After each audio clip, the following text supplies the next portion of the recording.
Corey Burns on strike. Carey debut. We're set to go. Let's get it on, Gilly. Oh, Martin, first ball! The end swing is from Stark. Immediate breakthrough.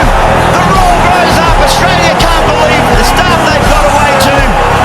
And it's all happening at the gap. Wait ఇది cricket video కాదు, food order వీడియోనే. ఒక customer phone చేసి Loyola junior కాలేజీలో cricket match ఉంది, 100 members కి food కావాలని చెప్పి మనకు ఆర్డర్ ఇచ్చారు. సో మన అల్వాల్ రెస్టారెంట్ లో ఫుడ్ ప్రిపేర్ చేసి ఆటో బుక్ చేసి పంపించినాం. ఈ ఫుడ్ వచ్చేసి veg biryani. Bird flu effect వల్ల చికెన్ బిర్యానీ ఆర్డర్లు చాలా తక్కువగా వస్తున్నాయి. ఈ బర్డ్ ఫ్లూ కి ముందు యావరేజ్ గా ప్రతిరోజు 30 to 40 members chicken biryani bulk order handi ఒక్కటైనా వెళ్ళేది. ఇప్పుడు చికెన్ బిర్యానీకి బదులుగా mutton biryani, fish biryani, prawns biryani ఆర్డర్లు ఎక్కువగా వస్తున్నాయి. కోడి కొట్లాట పెట్టుకుని మనకు దూరంగా పోయినప్పటికీ ఫ్రెష్ ఫ్రాన్స్ అండ్ ఫిష్ మన బిజినెస్ కి ఫేవర్ చేస్తున్నాయి. ఇంకా వెజ్ బిర్యానీతో పాటు పన్నీర్ అండ్ మష్రూమ్ బిర్యానీ ఆర్డర్లు కూడా ఎక్కువగా వస్తున్నాయి. Thank you for ordering.